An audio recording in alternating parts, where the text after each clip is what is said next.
Please be seated.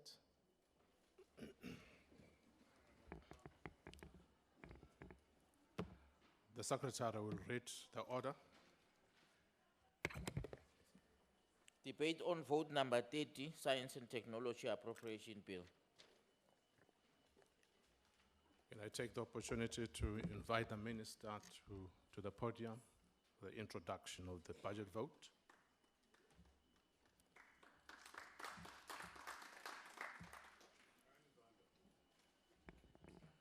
Honourable House Chair, honourable members of Parliament, Cabinet colleagues, our Deputy Minister of Higher Education, Science and Technology, Honourable Manamela, members of the Portfolio Committee, led by Honourable Chairperson, Comrade Mapple, the DG, Dr. Philip Mjwaka, officials of the Department of Science and Technology, chairpersons and CEO of our entities, and all invited guests. Ladies and gentlemen, and comrades, this marks our first budget vote as we commence with the 6th Democratic Parliament. As a department, we committed ourselves to position science and technology as a catalyst towards faster economic growth and development, especially in the next decade. We also committed to broaden the participation and mainstream gender, youth, and people with disabilities in science and technology. This is the reason I, amongst others, dedicate this budget vote today to one of our departed science and technology shining stars, Mr. Mandla Masego, who passed away in a bike crash on Sunday, the 7th of July, 2019. Set to become the first Black African to go to space, 30-year-old Mr. Masego was a young, vibrant role model to thousands of young people, particularly those interested in space science. May his soul rest in peace. In response to the 4th Industrial Revolution and its disruptions, the department has developed a new policy framework for science and technology, which is contained in the new white paper adopted by Cabinet in March this year, which is aligned to the National Development Plan.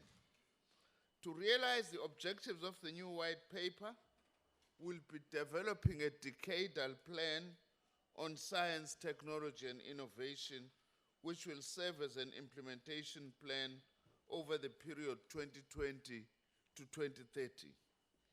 As a department, we continue to work with our counterparts in all our spheres of government in order to ensure convergence. Convergence is as essential to our future society as the internal combustion engine was to the 2nd Industrial Revolution. It is for this reason that I commend President Ramaphosa's visionary leadership for realigning the Departments of Higher Education and Training and the Department of Science and Technology.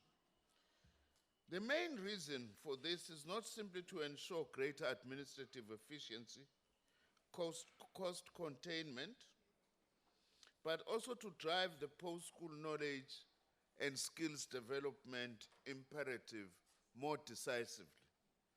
To further ensure convergence, I will be appointing stakeholder managers to advance the call by the President to establish a social compact with our communities and various stakeholders.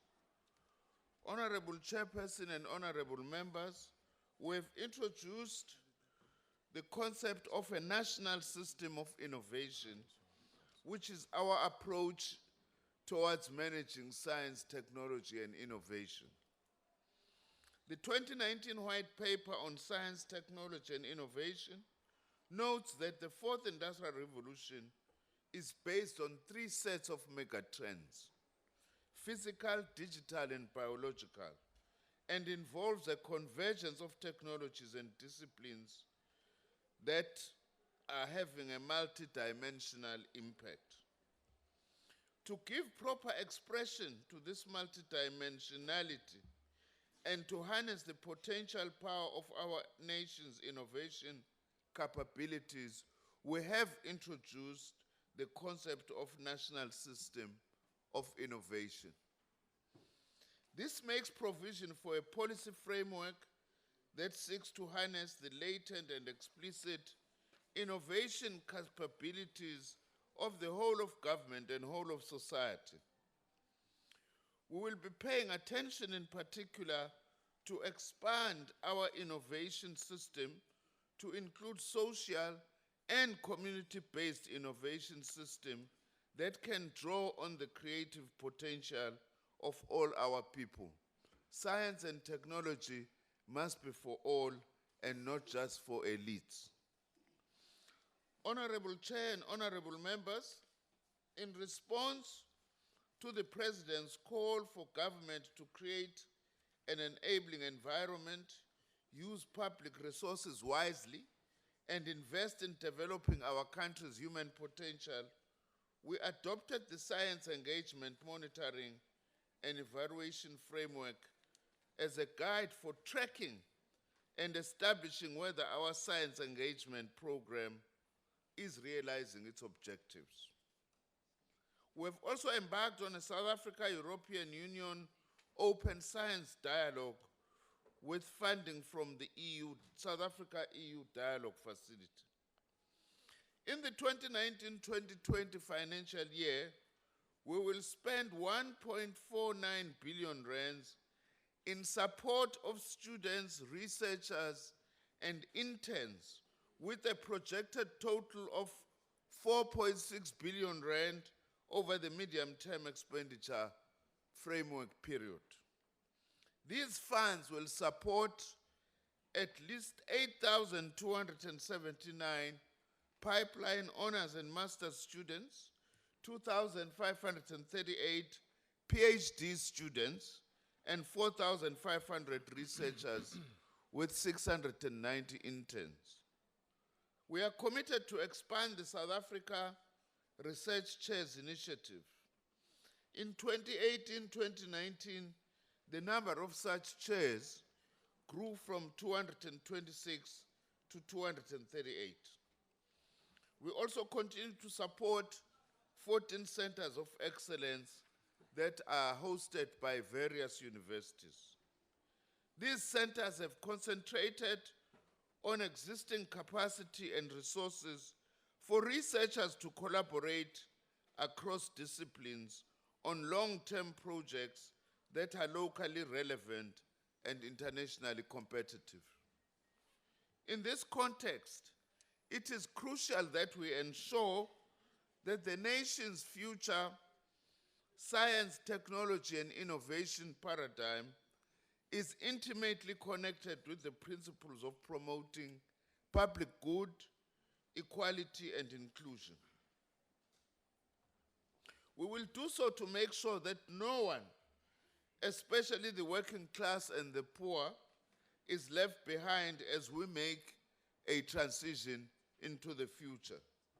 Whilst we acknowledge that a lot has been done, there is also clearly a need and urgency to significantly accelerate transformation in the racial and gender profile of our academic and research communities.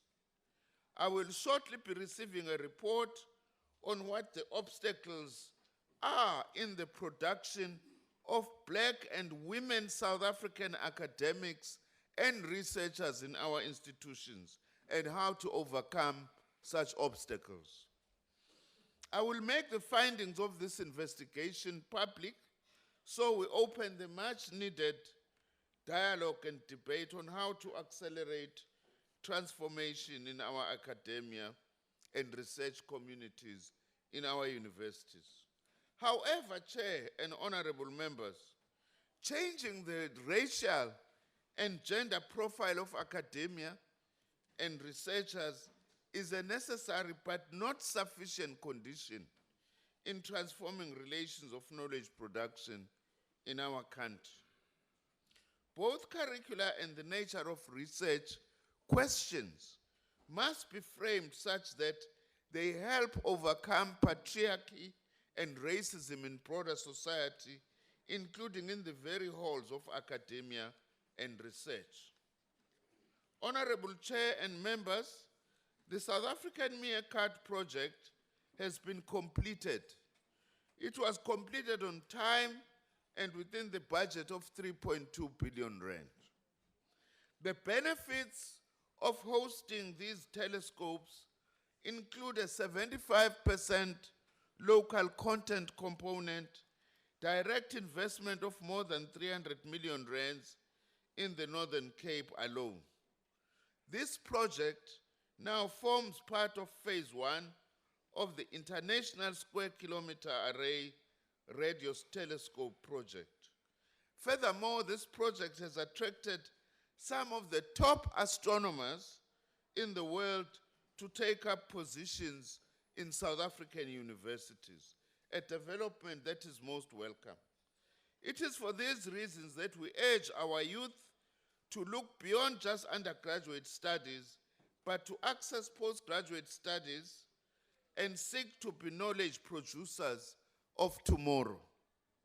Given that the SKA involves data-intensive research, it provides opportunities to develop significant skills in data processing, storage applications, which are critical skills for the successful adoption of the fourth industrial revolution that is upon us.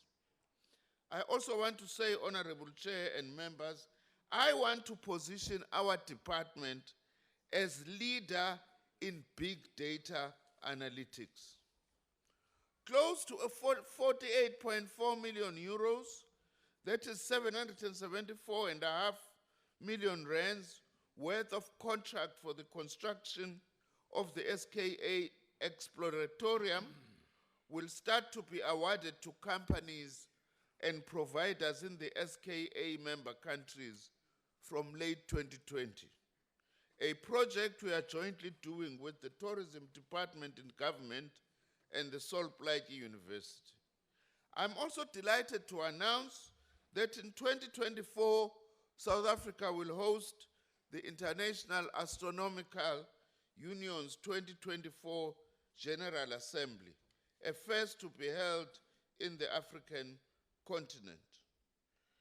In December 2018, through the Cape Peninsula University of Technology, we pioneered nanosatellite technologies on the continent. And this project has reached its biggest milestone with the launch into space of ZA-Cube-2 satellite, which is the most advanced nanosatellite to date.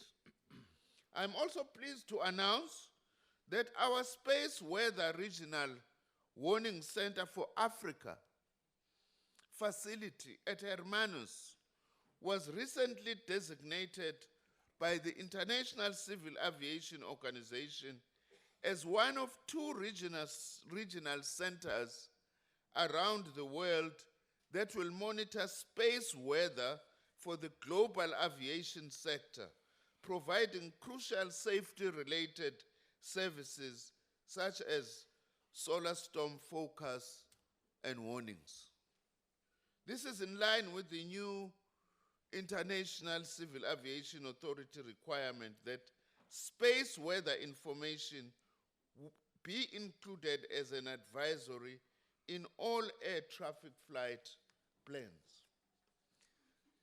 This further confirms and underlines the science advances and the competitiveness of our science system in general and space science capabilities in particular. We now have started putting together the necessary support and infrastructure to ensure that by 2022, South Africa is ready and capable of meeting the space weather information requirements of the African aviation sector on a 24/7 basis. Being at the cusp of the fourth industrial revolution and its interdisciplinary nature, it is important that we act together to strengthen and advance the role of social sciences and humanities in our scientific and academic endeavors. Social sciences and humanities are going to be more and not less important as humanity continues to transform its own social conditions through, inter alia, the rapid technological developments in society. This, therefore, calls for a research funding strategy that must foster interdisciplinarity, not merely within natural and social sciences separately, but across both humanities and natural sciences. I firmly believe that South Africa can develop its own niche areas in the fostering of scientific inquiry and dialogue between natural and social sciences, including the development of new programs and degrees that transcend disciplinary boundaries. My apologies, Chair and members. Yes, I do need some water.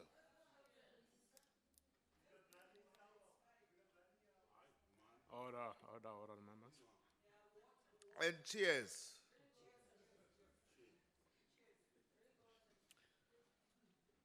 Our system of national innovation will also seek to support inclusive economic growth in our country, and also for our national system of innovation to benefit from lessons out of that economic development dividend.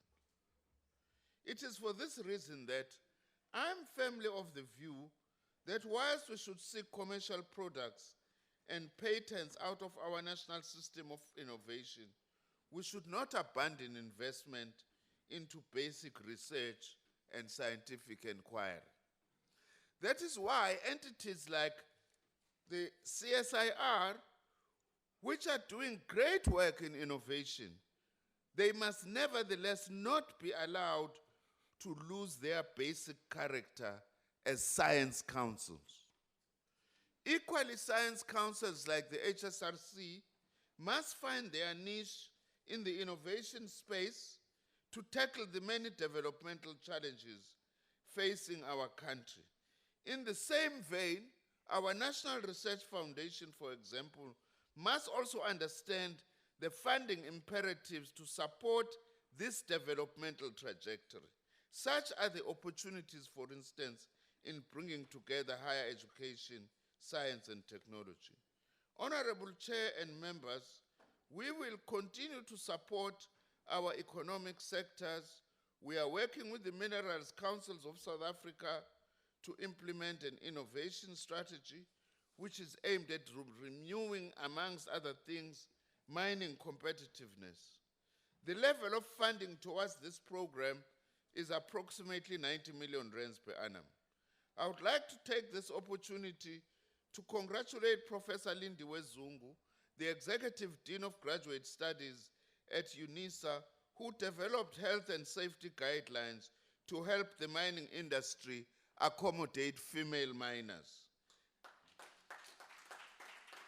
Her research has also led to the development of new protective gear for women, and she also got an award in the latest National Science and Technology Forum Awards. During SONA, our President Ramaphosa said that we must be a country that can feed itself and harnesses the latest advances in smart agriculture. To this end, our department is investing enormously in a bioeconomy strategy to support agriculture and agro-processing. Our commitment to modernize and transform critical sectors of our economy have received a boost with the support provided to Quick Lock 8, a technology company proudly owned by a young black entrepreneur, Mr. Mbabalelo Maboho. Amongst others, all these will assist in reducing this initiative fatalities caused, for instance, by speeding and overloading, as this technology is working with the taxi industry. We have also established an indigenous knowledge-based bio-innovation unit to develop and patent new innovations in our country. Furthermore, we are funding the beneficiation of titanium technologies for the direct production of titanium powder, fluorspar, and similar other products. I would like to end, Honourable Chair, by saying that, touching very briefly on the appropriation of our budget allocation, which is 8.2 billion rands for the current financial year. Definitely not adequate, we understand that, for the tasks that we have as a country. Let me close by taking this opportunity to thank the Honourable President, the Deputy President, Cabinet colleagues, Deputy Minister Manamela, Chairperson of the Portfolio Committee, and the members of the Portfolio Committee for the support, depending on what those who come from the other parties are going to say. So my thank you is a conditional thank you. Gratitude also goes to my wife, my staff in the ministry, and to the DG, Dr. Philip Njwaka, executive management of the department, boards and executives of our entities, and everybody who contributed towards the achievement of our mandate as the department. This is our dream we can all share and participate in building. It is a social compact that requires a contribution from everyone. Let's grow South Africa together. Tumamina, siyabonga. Thank you, Honourable the Minister of Higher Education. You are invited to the podium, Tate Mapule.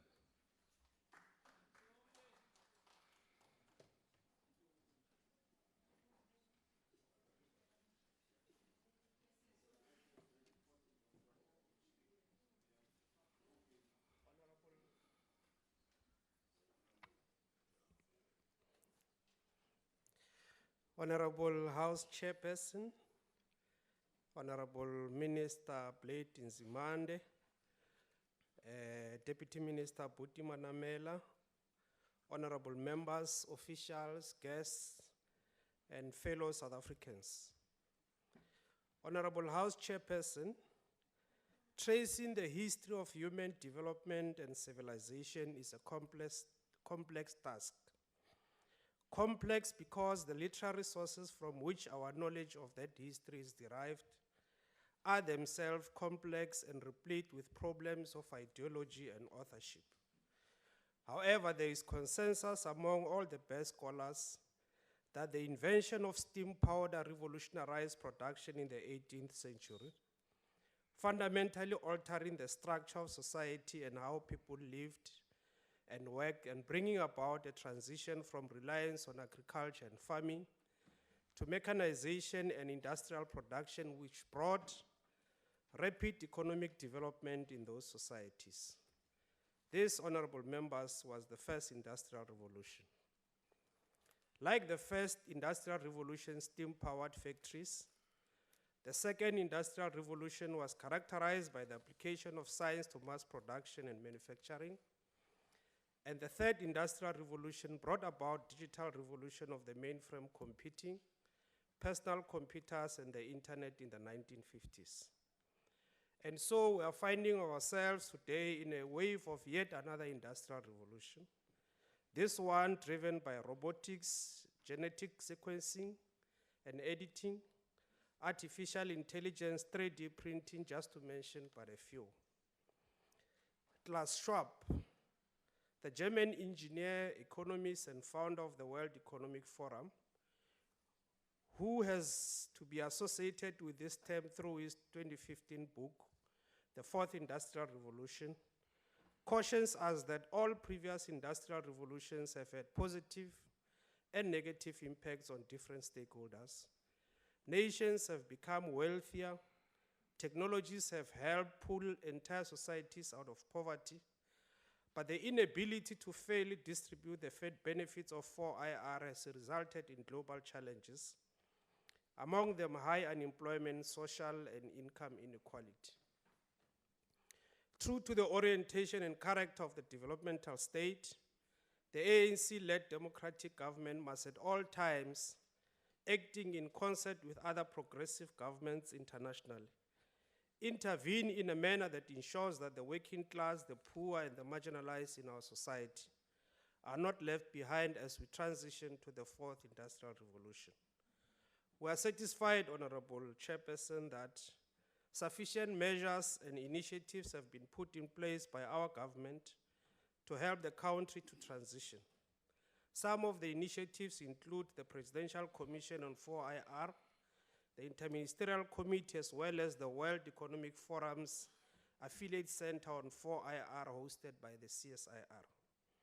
It is in this context, honorable members, that we have decided as the Portfolio Committee that the first topic to focus on in a series of colloquiums that we will be hosting quarterly as this sixth democratic parliament will be on the question of the fourth industrial revolution.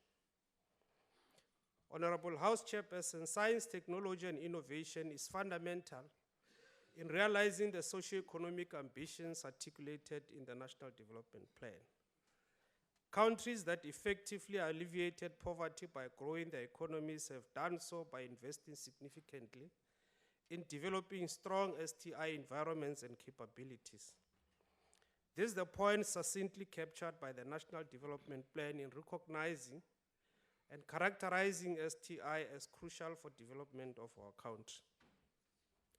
For the country's national system of innovation to be expanded and aligned with the sectors that will realize our nation's objectives, we must insist, consistent with the vision articulated in the National Development Plan, that South Africa must invest at least 1.5% of our GDP on research and development in the next decade.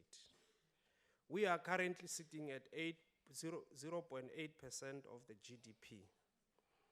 It is against this background, Honourable Minister, that as the Portfolio Committee, we are calling for more allocation from the national fiscus towards science and technology and innovation in order to meet the 1.5% by the next decade as envisioned by the National Development Plan. We are also calling on the private sector to raise their research and development allocations in their companies. Honorable House Chair, the significance of science in our life is aptly captured by Indian statesman APJ Abdul Kalam, who remarked, I open quote, "Science is a beautiful gift to humanity. We should not distort it," close quote.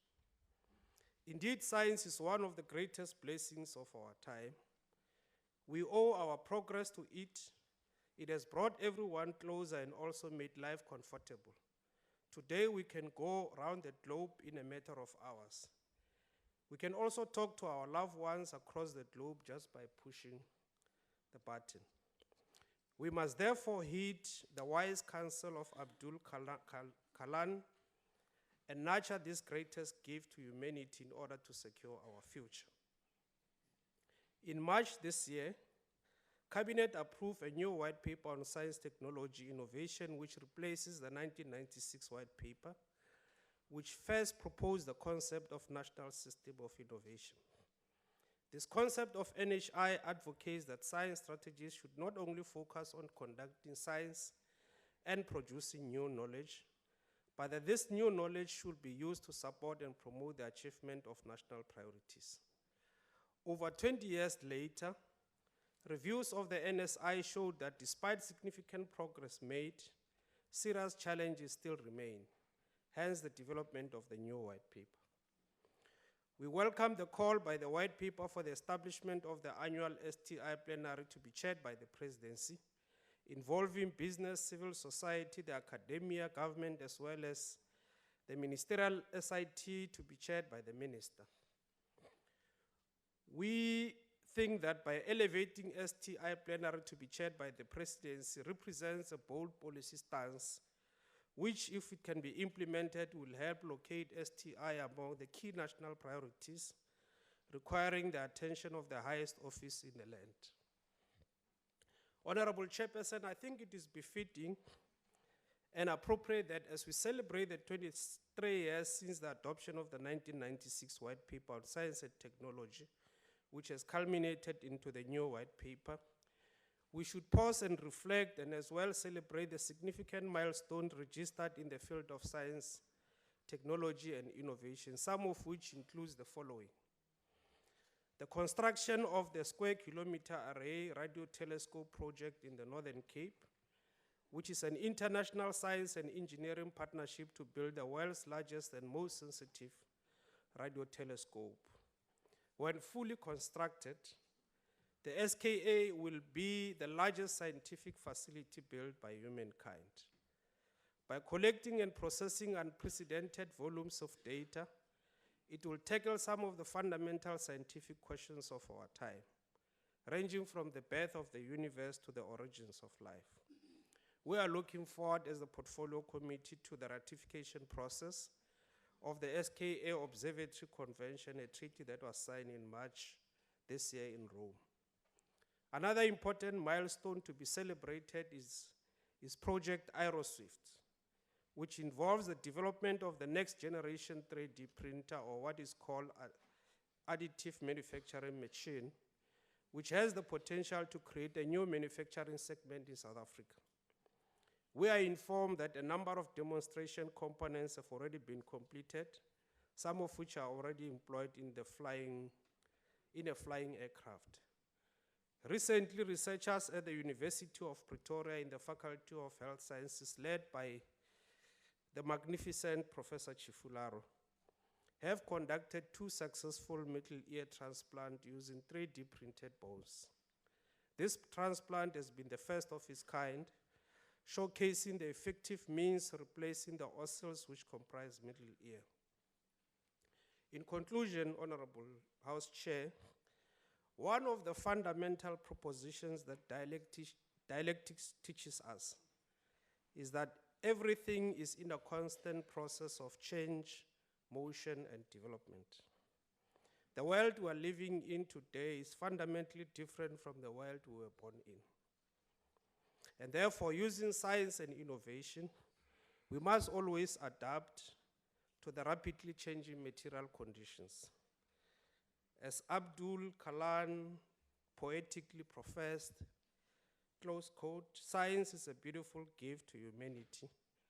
We should not distort it." Thank you, Honourable House Chair. Thank you very much, Honourable Member. Honourable Bozoli.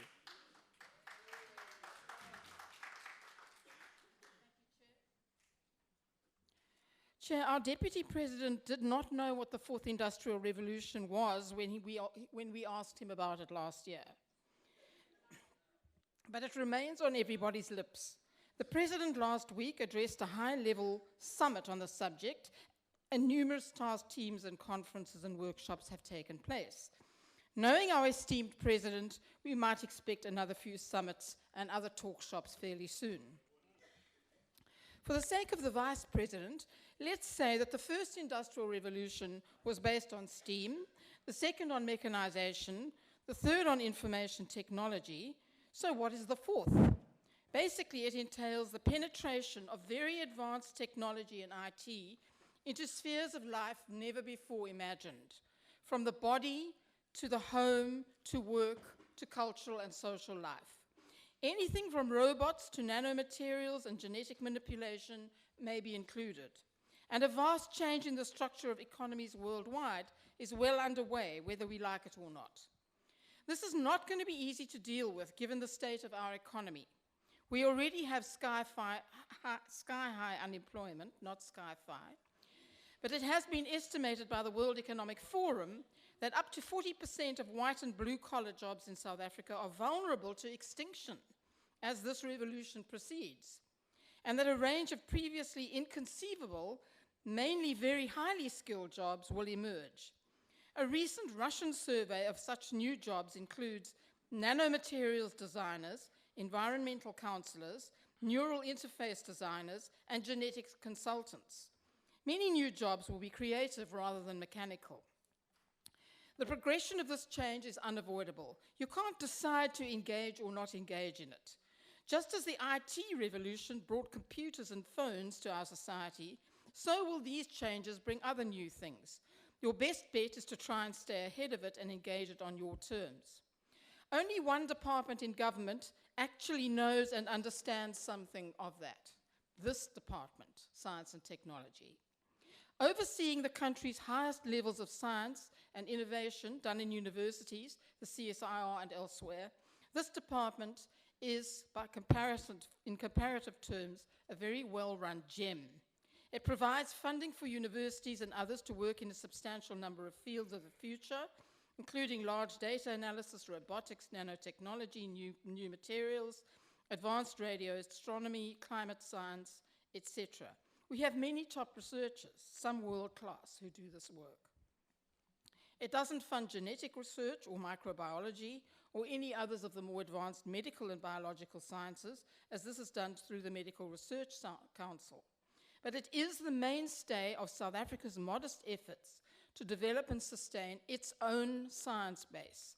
In other words, to decolonize us from control by scientific control by outsiders.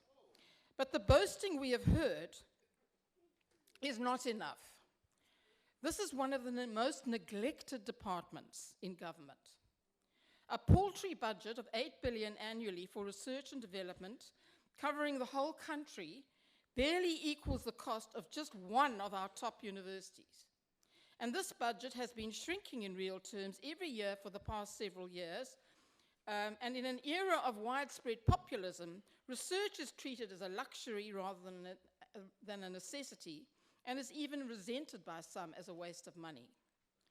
The NRF and the CSIR, each of which funds and stimulates research of the highest order for the entire country, each survive on a basic parliamentary grant of roughly 1 billion per annum. This is pitiful. Their base shrank by 4% in real terms this year. Their dependence on private funding reduces their ability to pursue the frontiers of knowledge. Top researchers now get less funding than they did 5 years ago, and the amounts dedicated to advanced areas of work are often paltry, in the millions rather than the billions. Research entities are demoralized, and new young researchers come forward in depressingly small numbers rather than large numbers. Infrastructure in many areas remains dated. The department has valiantly sought to keep the national research effort going under difficult circumstances. However, they are now saying that fundamentals will have to be cut as the budget has shrunk below a sustainable level. The DST is also merging with the massive behemoth, which is higher education and training. Now, higher education has more than 10 times the budget of science and technology, over 100 billion, and unlike science and technology, it has little or no expertise or funding related to future concerns.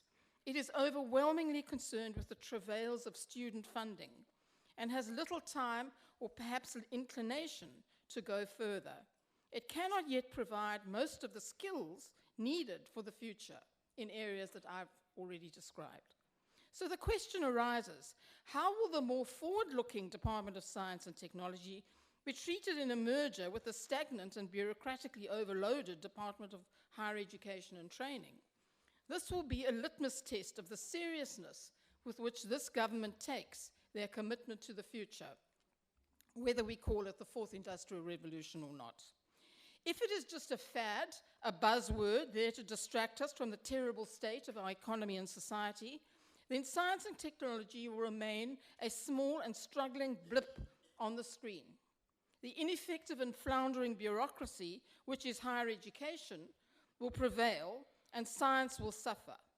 If there is a serious commitment on the matter, then the budget for advanced science will rapidly escalate and double, perhaps, as the ANC has said for the last 10 years it should be, in keeping with the need for us to stay on top of, rather than succumb to, future trends. As it stands, the phrase fourth industrial revolution seems more like a buzzword giving rise to lots of conferences and workshops and committees, but the government is failing to put funding forward to back its rhetoric. Our money should be used to build on what we already have, rather than ill-informed dreams and fantasies. Thank you. Thank you, Honourable Member. Honourable Paulson.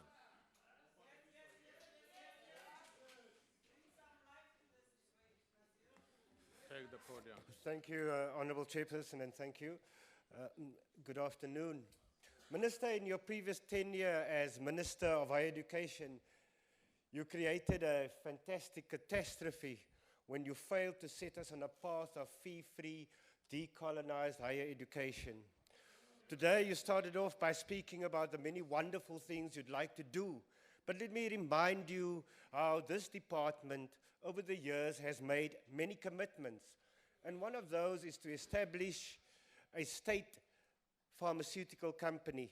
But till this day, we have not seen or even heard of a proposal for such a state-owned pharmaceutical company. There are a number of reasons why a state-owned pharmaceutical company must be established. And one of those reasons is that we cannot allow multinational pharmaceutical companies to monopolize our indigenous knowledge as they would through the new Indigenous Knowledge Bill. And sell it back to our citizens who are the rightful owners at inflated prices.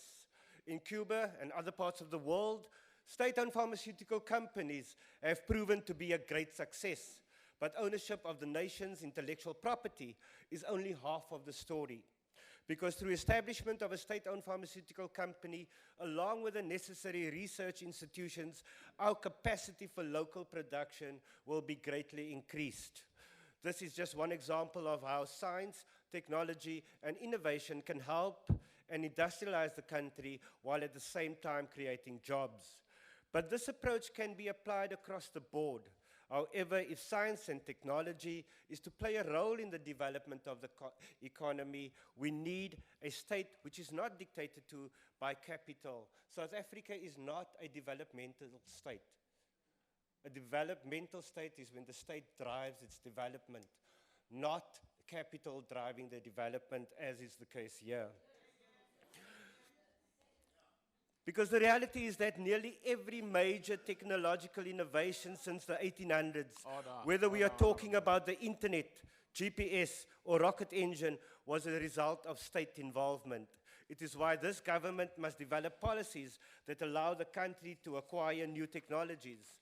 In order for South African companies and SOEs to acquire or borrow new technologies, foreign companies that operate in South Africa must be incentivized and compelled to transfer technology. This can be done through legislation around intellectual property, as through tariffs and tax breaks. State-owned entities must also be encouraged and directed to buy companies across the world that own valuable technology so that the technology becomes our property.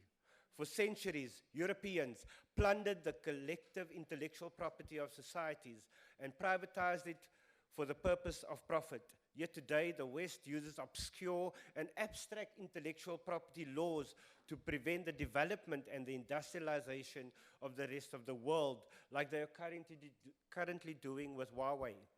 We must find ways around this, or we will condemn ourselves to permanent underdevelopment. Technology transfers, acquisitions, and borrowing, as we've explained, is one way around this. These new technologies must form the product base of South African industrialization and must be focused around technologies of the third and the fourth industrial revolution. In questions for written reply to the Minister of Trade and Industry, it was revealed to us that not a single component or piece for microchips or computers is produced in this country. Yet South Africans use microchips and computers every day. The minister then goes on to explain that one reason for this is because we do not own the necessary intellectual property. This must change, and technology transfers is the start. But acquiring new technologies means nothing if we do not have the skills to both produce those technologies and to deepen the innovation using those technologies. And this is largely dependent on our education system. That is why we welcome the joining of the Departments of Higher Education and Science and Technology, because our capacity for knowledge creation will be a product of our higher education system. But it will be dependent on our basic education system as well. And in reality, our schools are not producing people with the necessary skills to innovate and develop. You've spoken about a scientist who would have been the first black astronaut, but it is not because of our education system. It is despite our education system. Our children cannot read in grade 4, while in Shenzhen, China, children of that age are already learning basic programming at primary and high school education level. Children must be able to learn the basics of coding and electronics, and they must develop the ability to problem solve and think critically, so that by the time they enter the higher education system, they have the basics and the skills only need to be refined and to focused. But poor planning is not the department's only problem. You have corrupt individuals, and they have bloated egos, and we are also losing valuable skills. Barlow Manilal, former CEO of the Technology Innovation Agency, met 91% of the targets for his annual performance plan, achieved 4 successive unqualified clean audits, and was able to retain the entity's ISO 9001 status. Yet his contract was terminated prematurely because he refused to bow to the demands of the delinquent chairman, Edward Kiswetter, who now unfortunately oversees the country's entire revenue collection process. Minister, how could you approve such a decision during a time when all public institutions are on a decline, and under Mr. Manilal's leadership, the Technology Innovation Agency was the exception, producing stellar results? But because white monopoly capital's poster boy, Edward Kiswetter, says he must go, simply because Mr. Manilal wouldn't allow a friend of Mr. Kiswetter to get a tender. Instead, that person, after he was fired, that person had the option either to get the tender or to become the new CEO, Fazlin Levy. So I think, Minister, you know, if you were a catastrophe in higher education, I see you being an even bigger catastrophe in higher education and science and technology. This department clearly does not have the vision and sufficient leadership. That is why the EFF doesn't have an option Honourable but to Member, thank you reject very this much. Your budget. time is up. Thank you very much. Mhlonishwa Kamnqobo. You're welcome, Bob. Order, honourable members. Honourable Chairperson of the House, honourable members of the Parliament, the National Development Plan acknowledges that science, technology and innovation are crucial to enabling broad-based socio-economic development through a skilled and innovative population. Honourable members. This is outlined and in line with the department's vision and mandate to all our citizens. At the outset, allow me to welcome the department's merger with higher education. The IFP and many others have called for this measure a long while ago. Preparing our young people for the work for the future is essential, and it is fitting that the innovations of this department may trickle down through to the higher education sector. Chairperson, I support the department's initiative to secure international funding of 1.4 billion rand over the medium term. This is important to ensure that we strengthen our relations with international partners and that we are able to benchmark their successes in the research and development arena. Chairperson, in the objectives outlined under program number 4 of the department, the IFP will hold the department accountable in awarding 9,300 bursaries to the doctoral students, accountable to awarding 32,400 bursaries to postgraduate students, and accountable to placing 1,750 graduates and students in work preparation programs funded by the department in science, engineering, and technology institutions.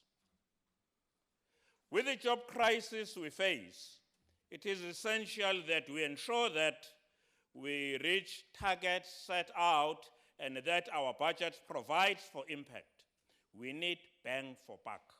And it is our hope that this department will achieve its intended outcomes as set out in the annual performance plan. Chair, it is unfathomable that this department suffers neglect from current cabinet. It is dismissed as mere backbench portfolio, and its budget remains one of the lowest. However, science and technology plays pivotal role, or rather should play a pivotal role in our country. Our ever-growing youth population strives and lives for new technology and innovation. This department has certainly failed our young people in being an incubator to develop the latest technological innovations and cutting-edge high-tech, which may see exorbitant data costs lowered, for an example. South Africa's competitiveness within the BRICS nations is poor as we fare, rather miserable, and as sentiments has it. It is slow, far behind, and backward. Although there are many examples of sterling work done, which we may applaud and commend the department in driving, it is frustrating to note that so much more work can be done within the department, especially when our rural young people find themselves at a severe disadvantage in terms of accessing programs through the ICT sector. Chairperson, research and development in strategic issues areas such as space, science, energy, biotechnology, nanotechnology, robotics, phonetics, and indigenous knowledge systems, etc., require more funding and support to many who are financially needy. Although I am aware of the R&D, that R&D receives the biggest out of this budget, and therefore I am pleased that it still remains the backbone of this department. Students are still begging for bursaries anyway. Chairperson, we need to host less talk shops and see the technology industry open up.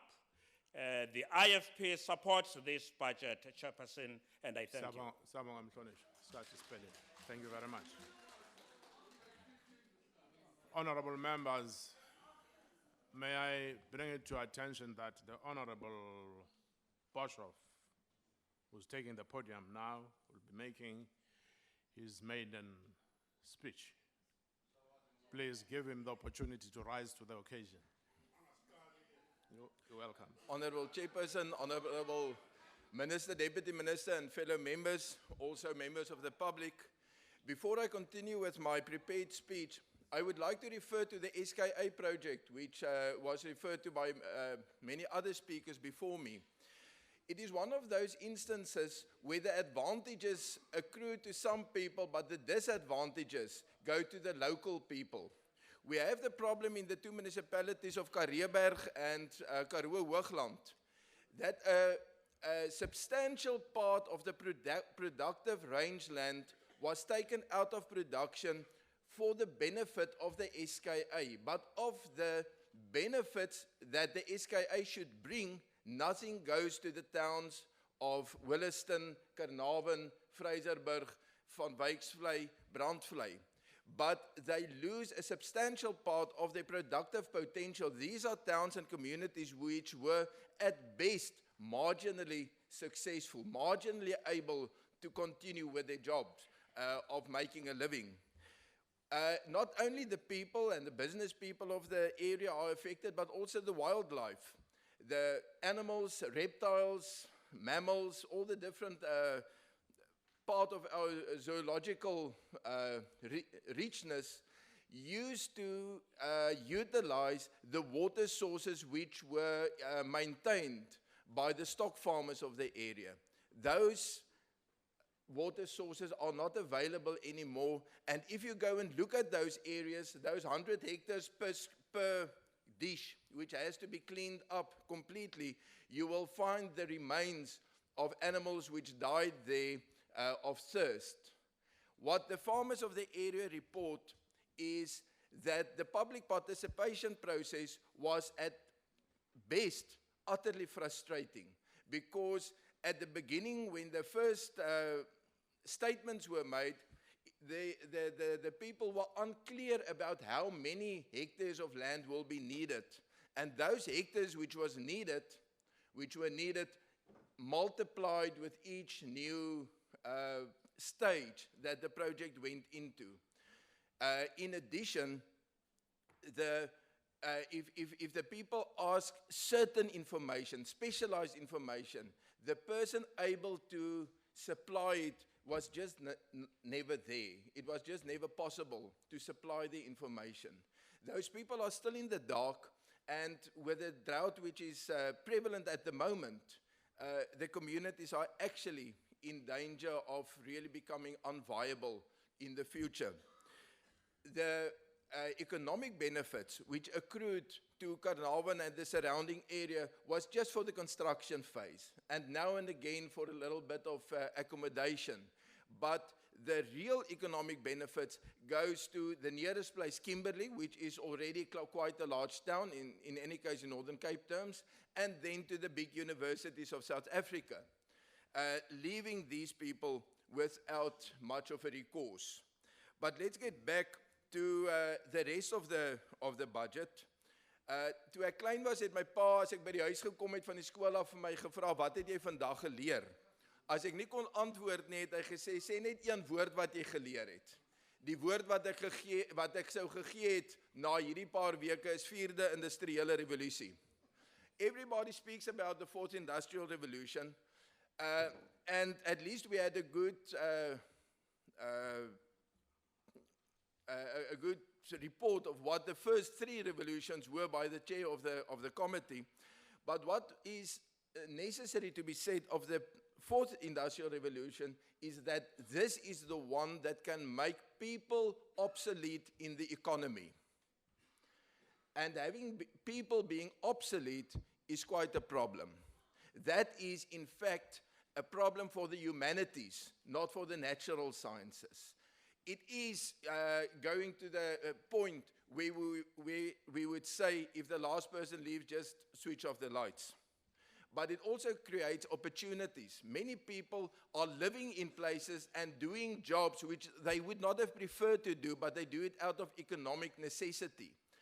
Now, labor will not be the mechanism to distribute the yield of the planet of Earth anymore, but if we can devise a new way of distributing the wealth of the Earth, then people may be able to live where they want to, and to do the jobs that they feel, that they regard as fulfilling. That will fundamentally undermine the position of the nation state as we know it at the moment, and it will lead inevitably to the... Achtbare Boshoff, baie dankie, jou tyd Kan is ek my om. sin klaar maak? Jou tyd is om, meneer, baie dankie. Thank you very much. The Honourable, the Deputy Minister for Higher Education, Honourable Maname. Thank you, Chairperson. Minister of Science. Order, honourable members. Minister of Science and Innovation, Honourable Latent Zimande, also Chairperson of the Portfolio Committee, and members of the Portfolio Committee, Honourable members, Directors General, senior officials from our department. It is indeed a great pleasure for me to present part of the budget speech of the Department of Science and Innovation. And I must emphasize that this is the budget speech for the Department of Science and Innovation, because you can only trust Honourable Bozoli to come and buzz about business, which we're only going to be dealing with later in the week, which is that of higher education. And similarly, we've heard how Honourable Paulsen, who I think is really dealing with the confidence of Honourable Kietse, because if he's to replace him in today's budget speech, he should have done far much more better than Honourable Kietse would have done, as opposed to presenting what he presented earlier today. Order. I want to join the Minister in dedicating the speech to a great South African, Mr. Mandla, space boy Afronaut Maseko, who unfortunately lost his life over the weekend, and our thoughts and prayers go out to his family. I'd also like to acknowledge Nkamo Moa and his mentee, Isaac Bushumani, who are sitting there in the gallery, who dropped out. Mr. Bushumani dropped out of school in grade 8 and went on to start fixing cars before creating his own vehicle in 2016. The vehicle, which he has named Buraki, runs on a motorcycle engine and has traveled from Pretoria to as far as Polokwane. And our agencies are working with him to help him realize his dream of mass producing this car, creating jobs, and contributing to our economy. But we're also joined in the gallery by Moses Ngobeni, an electrical engineer who has no mechanical background, but who went on to realize his dream of building a sports car from scratch using parts and metal from various models. Mr. Ngobeni, who's also there, has been very passionate about this project and told me earlier on when I had a conversation with him that this project is now bigger than him, and that he believes it will place our country on the map as it relates to the auto industry. And indeed, they are part of the many South Africans who want to contribute using their skills and passion to us being in par with the rest of the developing world in science, technology, and innovation. And we congratulate them and commit our support to these projects. They embody the spirit of science, technological development, and innovation. From invention of the steam engine to the invention of the combustible engine, and through to the implementation of electronics and information technology to automate production, the various industrial revolutions have disrupted economies and societies. This industrial revolution is no different. We only have to look back to as far as the early 90s, when laptop computers and cell phones couldn't fit in a bag, when self-driving cars were the figment of some television producers' imagination, and fighter robots were a work of fiction, whilst most work was done manually. Today, all of this will become obsolete as the smallest of computers have been designed, voice taking over and making way for data. Robots are now responsible for almost an entire production of the auto industry just outside of Pretoria, and going into space is now as frequent as going out for lunch, and many other unimaginable disruptions have become the order of the day. These developments have come with their challenges and fears. Amongst these lies the potential of deepening inequality, rising levels of poverty, concentration of wealth amongst few individuals, and the continued domination of a few nations that are ahead of the curve. As we have seen in the past, industrial revolutions that do not address the immediate basic social and economic needs of all the people can only lead to regression of society and plunging nations into crisis as everyone fights for their survival. If this industrial revolution, we should all agree, will merely be about technology, it will fail in bringing to the fore some of the fundamental and structural challenges that the capitalist system has failed to address over the years. This should be the revolution of the people and should resolve their immediate and daily challenges rather than deepen these challenges. One of the biggest challenges is the disruption that the fourth industrial revolution has on the job market. Rapid growth in advanced technology threatens to replace humans, both those performing low-skilled physical jobs and so-called cognitive educated jobs.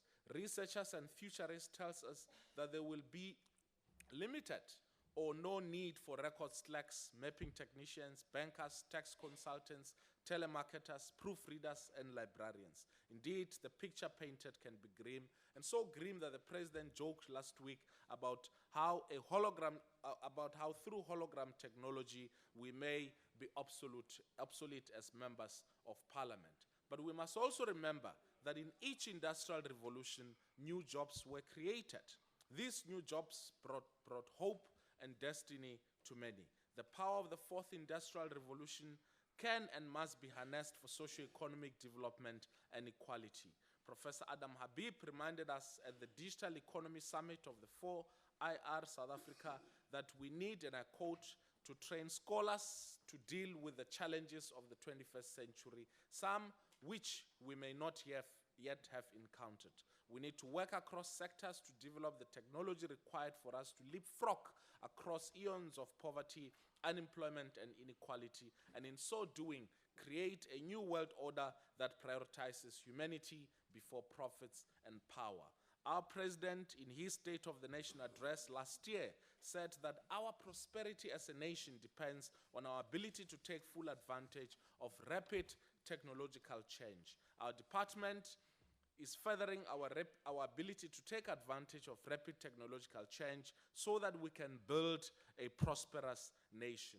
The white paper on science, technology, and innovation notes that the fourth industrial revolution is based on 3 sets of megatrends: physical, digital, and biological, and involves a convergence of technologies and disciplines that is having a multi-system impact. In recent years, our department has enabled the development of individual 4IR technologies such as nanotechnology, biotechnology, information and communications technology, robotics, phonetics, and additive manufacturing. Lately, however, there's been a realization that an integrated approach will lead to a more holistic science and greater convergence.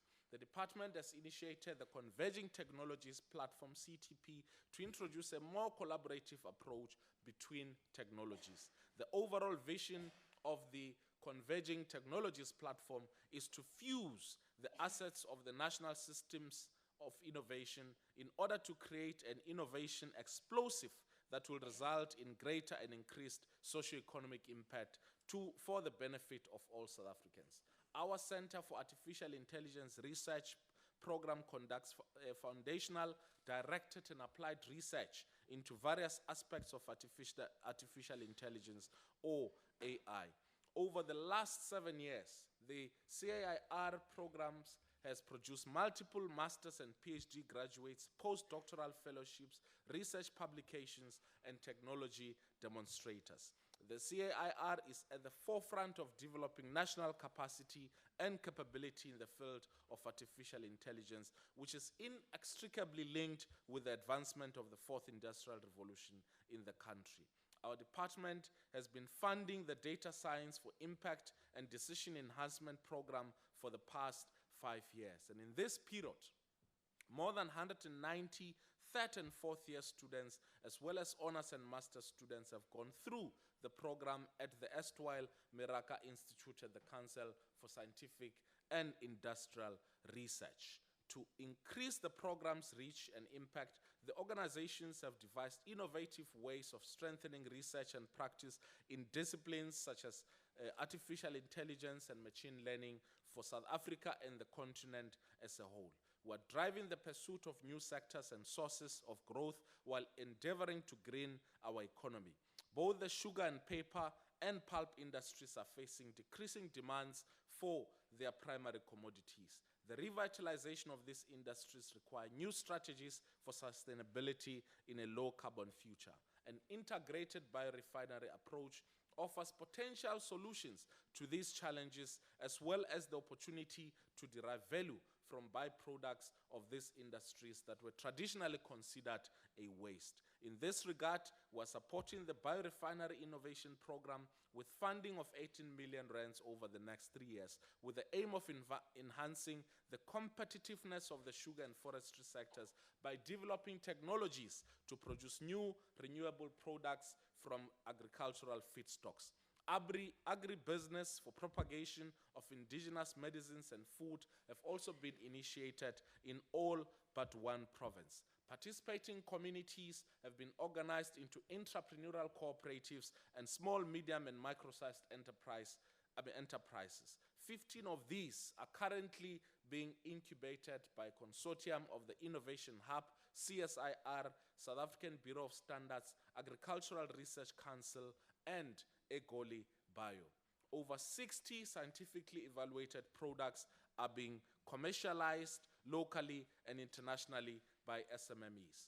3 commercial patents for tuberculosis therapies and 2 for cosmeceuticals have been registered by the University of Pretoria.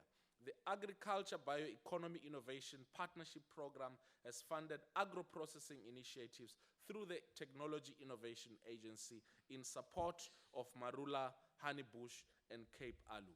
The 3 projects aim to develop and commercialize these indigenous crops, exploiting new market opportunities for job creation and local benefit.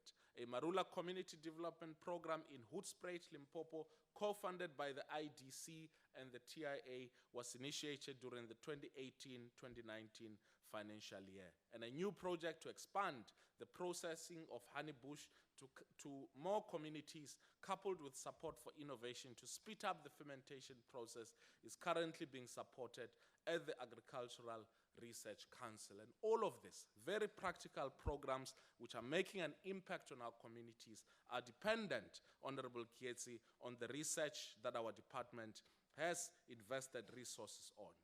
In addition, several initiatives were undertaken to promote cooperatives and agro-processing initiatives in 2018-2019.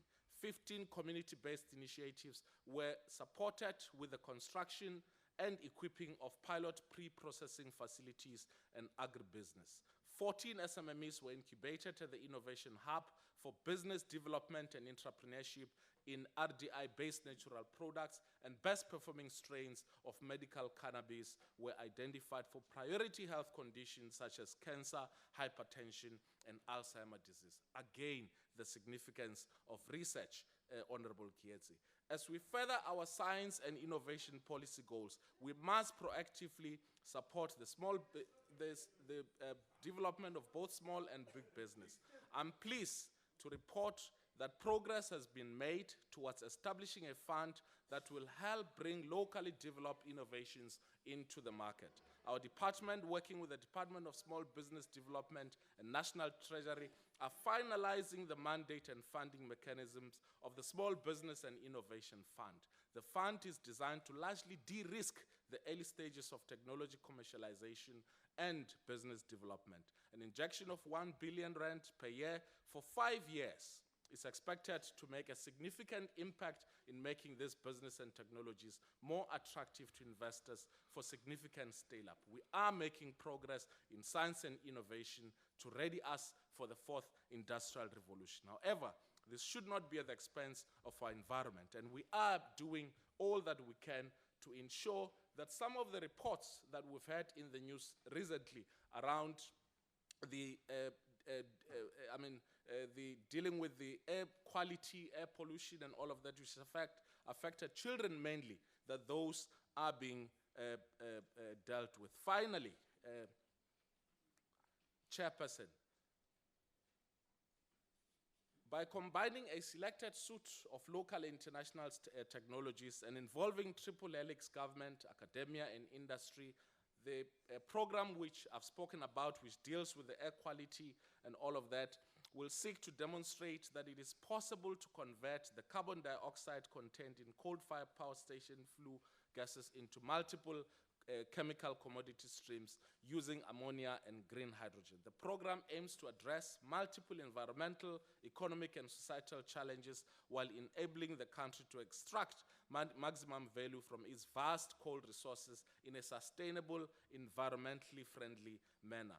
And furthermore, the program has the potential to ensure security of supply for selected chemical commodities while creating new asset classes, new local manufacturing industries, new opportunities into the continent and the rest of the world, and honoring South Africa's international greenhouse gas communities. More needs to be done, yes, we agree, but our budget for 2019-2020 will be supplemented by partnerships with the private sector, international agencies, and donors in order to ensure that we meet our goals. And I believe that working with all of these partners, we will be able to vigorously achieve all these goals if Thank you, we can the collectively Honourable contribute to them. Deputy I thank you. Minister. Thank you very much. Honourable 3. Am I correct? 3. You're welcome, sir. Thank you, sir. Order, honourable members. Order, honourable members.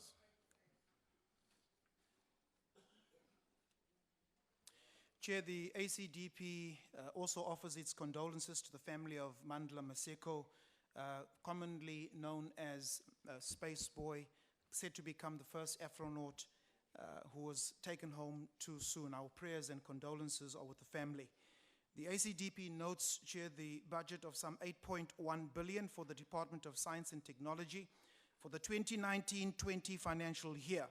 This budget is divided among 5 programs, with programs 2, 4, 5, namely technology innovation, research, development and support, and socio-economic partnerships receiving some 93.5% or 76.7 billion of the department's total allocation. The ACDP further notes that the department introduced the concept of the National System of Innovation.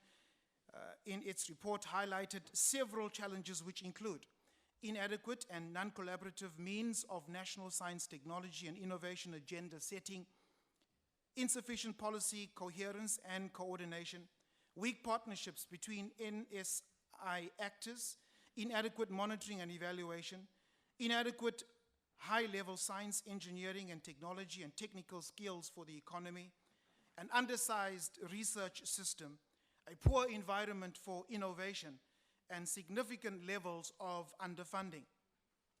Chair, the ACDP has consistently said that math, science, and coding in particular are key catalytic drivers of any economy. And to reverse the dismal performance of the South African economy, we have to promote and unleash the potential of these core disciplines. Failure to do so will yield catastrophic consequences, and the challenges enumerated on the National System of Innovation are not encouraging at all. The love for maths and science begins at the entry level of the Department of Basic Education, one of the partners and collaborators of the NSI. This is perhaps where the challenge exists, Chair. Instead of maths and science becoming compulsory subjects, there's a plan to make history a compulsory subject up to grade 12. Social engineering seems to take precedence over common sense. Instead of maths and science and coding, the Department of Basic Education seeks to introduce comprehensive sexuality education into the curriculum. CSE is nothing short of sexual conscientizing of the youth of our country, as it teaches them the aspects of masturbation, oral and anal and hetero and homosexual same-sex experimentation. The Department of Science and Technology, through the National System of Innovation, seeks to achieve a common set of social and economic goals and objectives to help South Africa achieve its developmental priorities.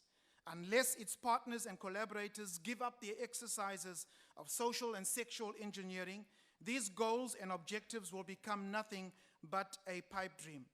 Indeed, Honourable Mapulane, we should not allow social sexual experimentation to distort this beautiful subject. Honourable Member 3. Called science. Thank you very much. Your time is up, sir. Thank you. Honourable J. Manani So.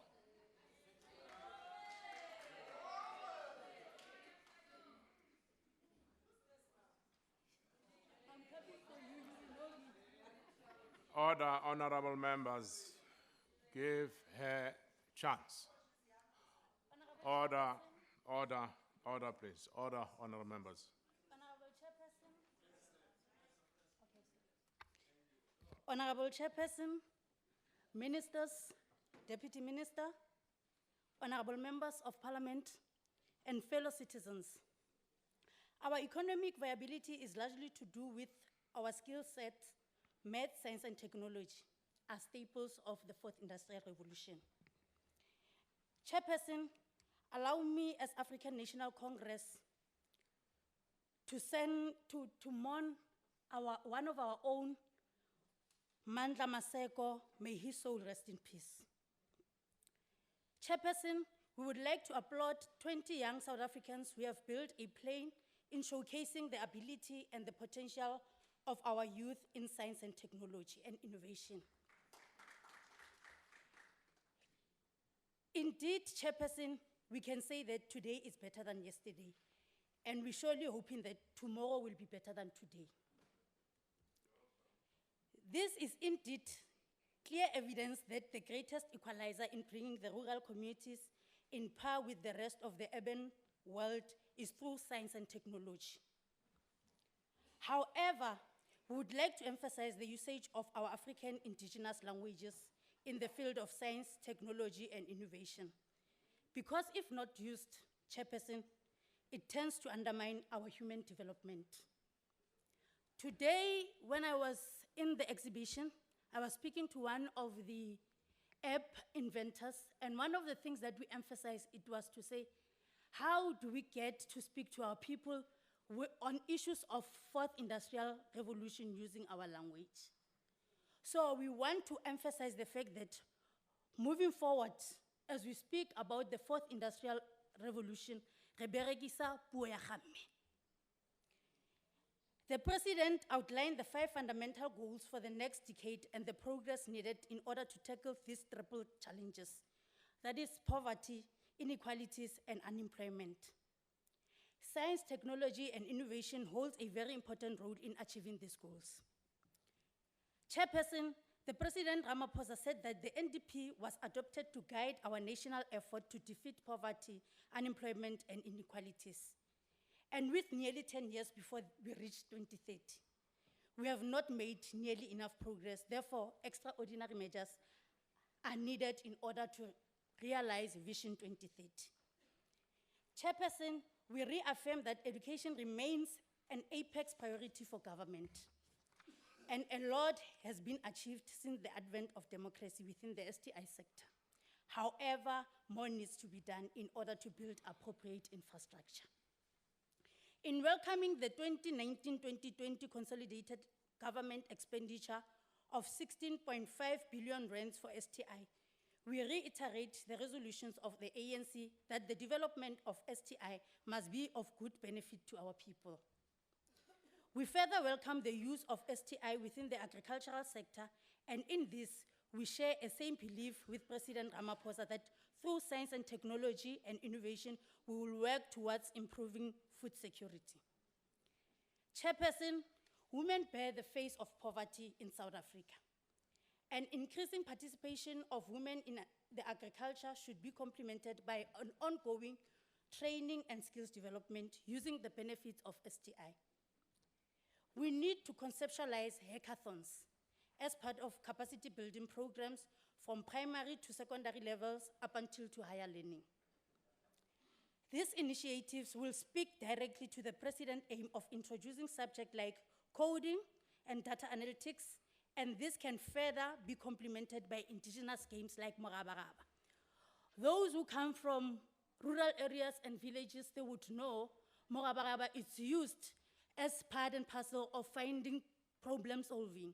So you would know we need to ensure that we don't leave that particular part of playing Morabaraba in our communities so that we are able to find solutions in our problems. This is very important, Chairperson, that we must ensure that we don't leave anyone behind. We welcome the allocation of close to 200 million for public awareness program in stimulating rural interest in science and technology and innovation by ensuring that the digital gap between our rural areas and urban areas is eradicated. Honourable Chairperson, the President has shared with this House and millions of South Africans that he has a dream about this fourth industrial revolution. And he indicated that they have set aside of 100 billion cent infrastructure. We call upon government to ensure that this funding is well coordinated and properly used for STI.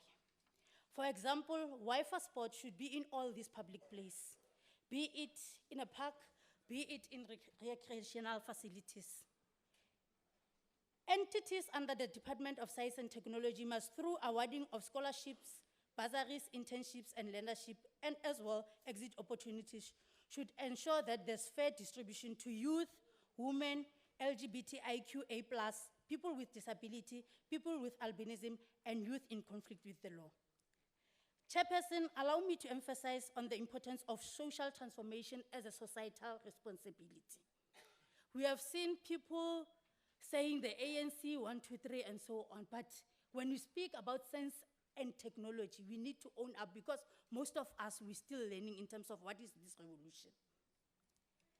In order to achieve this, we need a memorandum of understanding between public partnership that speaks to commitment relating to our annual targets in the STI. Over the medium term, 123.6 million rands is expected to be invested in a range of ICT initiatives such as artificial intelligence, nanotechnology, quantum computing, and biotechnology, many of which are essential for South Africans to exploit the opportunities associated with the fourth industrial revolution. An estimated addition of 3.3 billion in the sector of innovation and green economy will be used to advance a set technology-based intervention. This intervention includes sector innovation funds, partnership between industry and government to enhance South African competitiveness with the aim of improving our economy. In closure, Chairperson, I would want to say fourth industrial revolution is our mode of socio-economic transformation to radical economic transformation in our lifetime for better life for all. We need word-based science and technology soldiers. Lastly, Chairperson, I would want to share with the House that today, when we are attending Expo, what I have learned from these people who are scientists is that science is about finding solutions and ideas without being anarchic. So those who are anarchic, they must know that we are in a department that seeks to promote battle of ideas. I thank you. Thank you, Honourable Member. Honourable Imam. Thank you, Honourable House Chair, Minister, Deputy Ministers, colleagues in the House. Members. Let me start off by saying the National Freedom Party welcomes and will support the report tabled here today. Where there's development, where there is progress, you must support it. I don't know why you don't want me to support it. Because I think you were one of them that said there was insufficient budget, and you were calling for more budget, and I think that's what I'm going to be doing as well. Because you cannot expect a department to deliver the goods if you give them limited resources. Let us be honest about it.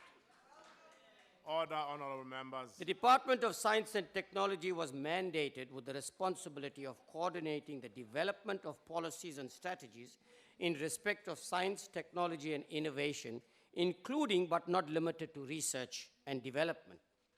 Now, an added mandate was to support the technological competitiveness of business and industrial sectors through focused research and development. Now, one of the problems we have as the National Freedom Party in terms of this, there are expectations from this particular department. And let us be honest, under the circumstances, this department, particularly with its unqualified and clean audits, has performed exceptionally well. Let us not run away from that. But on the other hand, you are asking this department to prepare for the fourth industrial revolution. But at the same time, you are suffocating this department by not giving them the tools or the resources to be able to achieve this. Now, what you're actually doing is setting this department for failure. And I think one of the things we have to be honest about and realistic, it is not about scoring points or grandstanding. It is about taking South Africa forward and addressing the challenges that our people face in the country.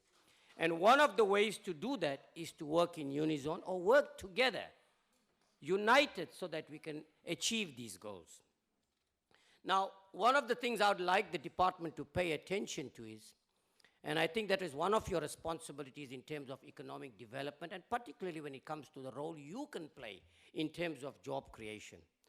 Many years ago, South Africa used to have a vibrant automotive industry. We used to manufacture our own motor vehicles. Including, if you look at our health sector, there's a lot that we can do, and this department can play a pivotal role in ensuring that we are not led by the international community or the West, but we can become leaders in technology. And that is, I think, where we must go to. Now, you know, if you look at some of the challenges that we face, take our borders. Look at the illegal goods that come in here. Look at the systems we have in place in terms of managing and ensuring that people that enter through those borders do not bring in fake goods, do not bring in drugs. What are we doing? Not much about it. So I'm asking the department to look at these things, how you can, through science and technology, put in mechanisms, identify equipment that we could manufacture in South Africa, and then it's a win-win situation, preventing that, but also creating jobs. And I believe we have the ability in South Africa to do that. Honourable, the one challenge I'm concerned about thank you very much is the quality of education, but the National Freedom Party supports this wholeheartedly. Thank you very much.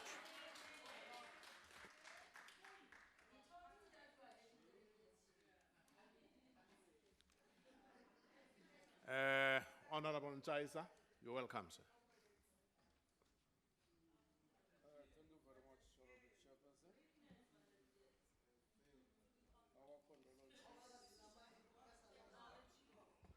Thank you very much, Honourable Chairperson.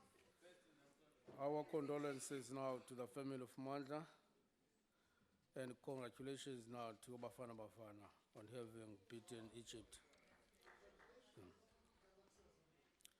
On having beaten Egypt. Chairperson, science and technology are the two aspects that are important for economic and social development. The 1996 white paper that gave mandate to the Department of Science and Technology has resulted now in the concept of national systematic of innovation. In order to achieve social and economic goals and objectives, the network of institutions, organizations, and policies should work together, more especially now when the country is faced with the fourth industrial revolution. Of course, there's fear now that this fourth industrial revolution may bring about the loss of jobs, but we hope that it's going to bring about more jobs if it's taken seriously, and the country being prepared for it.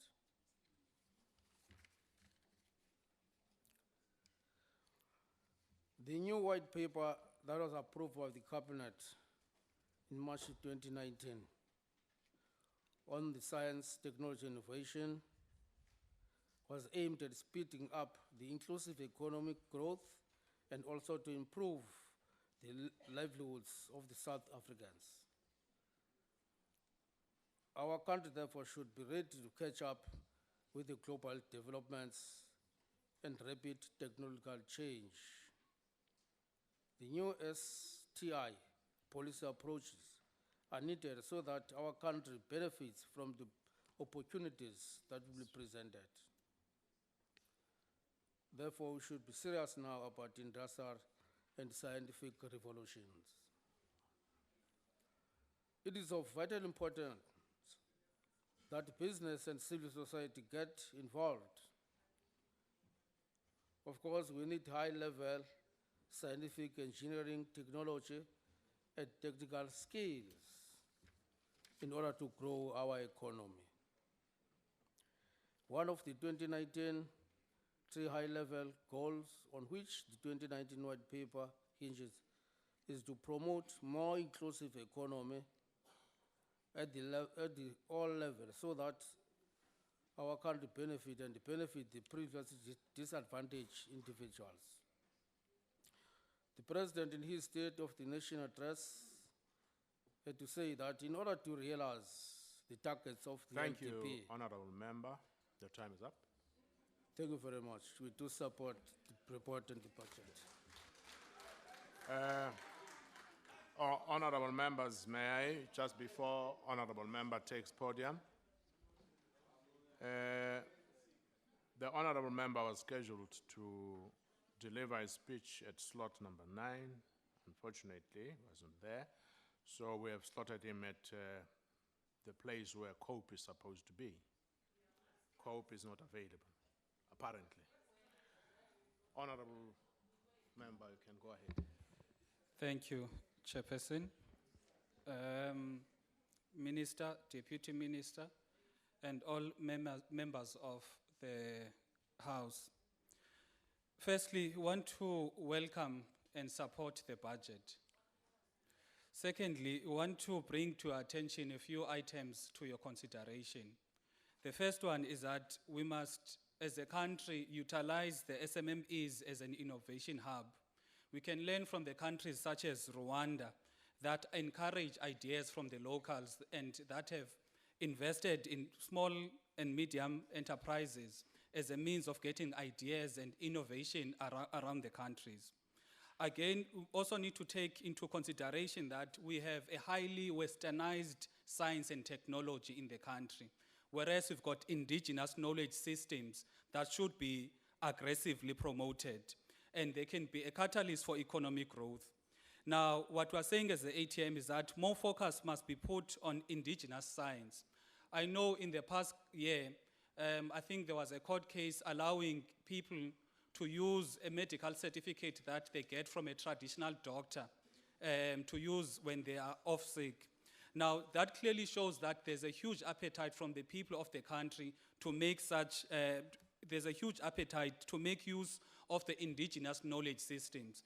Therefore, what the department should try and do is to aggressively promote and invest more in indigenous knowledge systems. Again, more investment must be done in rural areas because this is where most of these are more beneficial in. Because we find that most of these projects are highly centralized in the urban areas, which does not benefit the people in the rural areas. So with those few words, as the ATM, we support the budget. Thank you. Thank you very much, Honourable Member. Honourable Hendricks. Can take the podium, sir. Honourable Chair, young people will unleash the revenue streams and next generation jobs for the fourth industrial revolution and the cyber civilization. Not academics and scientists, they can obviously guide them. I don't see enough opportunities for young teenagers. Incubation hubs must be funded and supported at primary schools and high schools, especially in deep rural areas. Each school in a country must have an incubation hub. There is, Mr. Honourable Chair, there is no time now to talk about it, but I was in the forefront seeing young people create the first 21 revenue streams of the internet and the next generation jobs that followed in South Africa. The department is out of kilter in their strategic planning, leaving out young people. And to make up, I hope they will fund 5G fast internet for them and fund coding learning opportunities. Honourable Chair, I don't see a plan to send a South African woman to space in our own spacecraft. Trump is going to beat us to Mars, which is sad. This is the last thing our comrade aliens want. We need an urgent review of the South African National Space Agency to further honor the great loss the country had this weekend with the demise of Comrade Manla, popularly known as the Space Boy. I want to be a bit controversial. I haven't been controversial yet. Science and technology must now Science and technology must know no affirmative action as much as we want to address the imbalances of the past. Bursaries and funding and opportunities must be free of this redress. We need to unleash the intellectual power and innovation of all our citizens. When we take this policy decision in science and technology, we hope the white racism and colonialistic tendencies we are still experiencing will be wiped out to reciprocate. The cyber civilization, Honourable Chair, goes beyond the fourth industrial revolution. And I see nothing in the budget to get us ready in the next two decades. We must go beyond the challenges of climate change. Worse than climate change is chemical poisoning of our waterways, rivers, and shorelines. I see no efforts in this regard. South Africa's scientists and academics admit that they don't know what to do. In the meantime, livestock, horses, human beings, and marine life are harmed. This budget does not, with the deepest respect, create a sense of excitement, but it is early days, and we have a dynamic minister who will get us to space in our own spacecraft, which Al Jamal will name the Blade. Honourable Hendricks, thank you very much. Thank you. Your time is up, sir. Honourable Notata.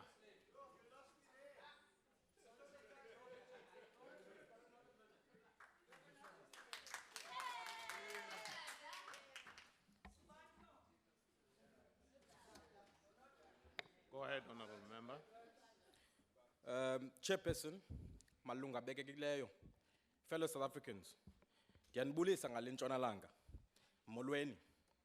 Honourable members, yesterday I visited Ndakhala village in Mount Elif after driving for 3 hours on gravel with no network to a community that has no access to radio, television, or basic necessities like water. Which begged the question, what does science, technology, and innovation mean to these South Africans as we discuss the budget today? They're probably not even watching as we speak, making a noise. We can't keep on dreaming of a future of yesterday, 25 years later, when the president wants to make us believe that giving young people tablets is the future. The physical, digital, and biological merging of things is happening. In the wake of the fourth industrial revolution, South Africa is inundated with inequalities, poverty, and unemployment. On one end, 10 million South Africans are unemployed, 55% of them are young people, and are met daily with these challenges. On the other end, there are people that are experiencing the age of digitization through developing apps that will make life easier, driven by innovation, skills, jobs with ease. In this budget, we must aim to build one South Africa for all and avoid widening the gap between insiders and outsiders. Now, here are some of the realities that we seem to forget. For the 25-year-old innovative unemployed graduate, Ubathandwa wasendabankulu, who managed to conquer the challenges of our broken education system, to him, the fourth industrial revolution is inequality on steroids because of the lack of ICT infrastructure. The absence of such infrastructure means lack of access to information and opportunity. This is the reality of many young South Africans who have to take 2 taxis just to access the nearest internet cafe. Definitely not news cafe. The fourth industrial revolution, for the 35-year-old bank teller Unolizwi waseNgangilizwe township, translates to retrenchment due to the age of digitization. The 74-year-old Mayor Musabadi in Matatiele won't access quality healthcare with new advanced technology because it is expensive and not available in our clinics or hospitals. It is during this time of excitement and uncertainty that we must embrace the good work done by the Department of Science and Technology with their stringent budget. But I must also remind our government of a greater responsibility of ensuring that these South Africans are not left behind. The fourth industrial revolution is not just essential to compete globally, but to drive socio-economic development in South Africa, particularly in areas that are still struggling with the second and third industrial revolution. My visit to Mount Elif shows just this fact. In order for the department to continue doing its excellent work, we need to allocate adequate funding, and 8 billion is surely not enough. This department is more than just about high-tech innovation. It should also be people-centered. Very important. When we begin to think science, technology, and innovation in this way, the fourth industrial revolution becomes a wave that is not only led by and beneficial to industry, but it becomes a movement that is equally led by ordinary South Africans in their own communities. However, the youth, budding engineers, and aspiring entrepreneurs cannot thrive in an environment that does not support innovation. Listen to this. There is no electricity in some places. The poor quality of our education, ICT infrastructure, access to Wi-Fi, and access to broadband, and worst of all, the poor allocation of these budgets. South Africa's success will be determined by our ability to generate knowledge and innovative ideas with appropriate infrastructure, financial support, incentives to sustain the phases of our innovation process. Lastly, I just want to put it to this committee that the Democratic Alliance's proposals can strengthen our innovation systems and make them effective drivers of growth and development. We therefore propose the following, because we're here with solutions, not just to talk cheap. Skills development and innovative centers for the communities where Ubatandwa does not have to catch 2 taxis just to access internet for 20 minutes before his credits run out. Funding for set-based organizations as entities that operate in our communities.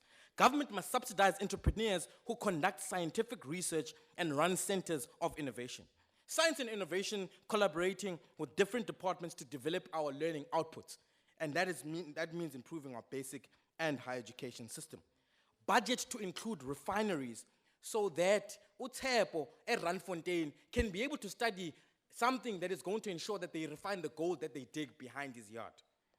It is at a time like this that people of South Africa are counting on us to not only speak about our imagination, but to translate what we imagine and innovate into tangible socio-economic opportunity for all South Africans. Thank you so much.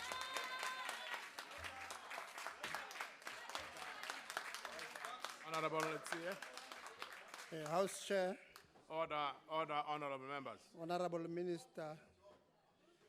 Honourable Deputy Honourable Minister. members, can you give another member a chance? We just hold. Honourable members, can you give another member a chance? Honourable members, order. Would you please give another member a chance? That is it. Thank you, House Chair.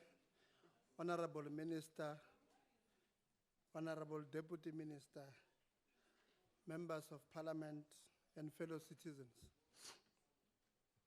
Let me start by saying that we enter into this budget vote debate at the time when the country is facing unprecedented challenges in the post-apartheid economic era, in a world beaming with scientific and technological innovations. We enter into this budget vote when the country is faced with inevitable job losses in almost all the sectors of the economy, and our inability to be the creators of innovative technology is a major contributor.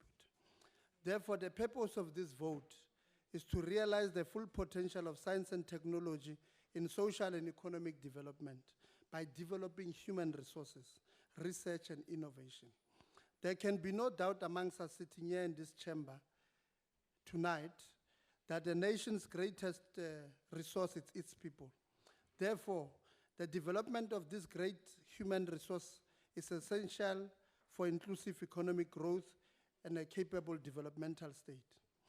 The NC policy objective of making sure that science and technology is used to improve the lives of all South Africans was progressively articulated in the 1992 Ready to Govern document, which stated, open quote, "We need science and technology in order to build a strong manufacturing industry so that we can make our own goods rather than import them," close quote.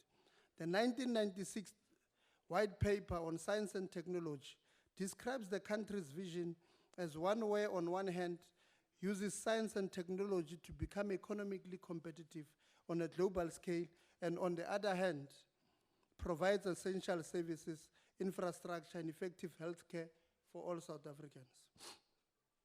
This policy vision of science and technology demonstrates the intention of the South African Democratic Government in moving towards a developmental state and meeting the national priorities.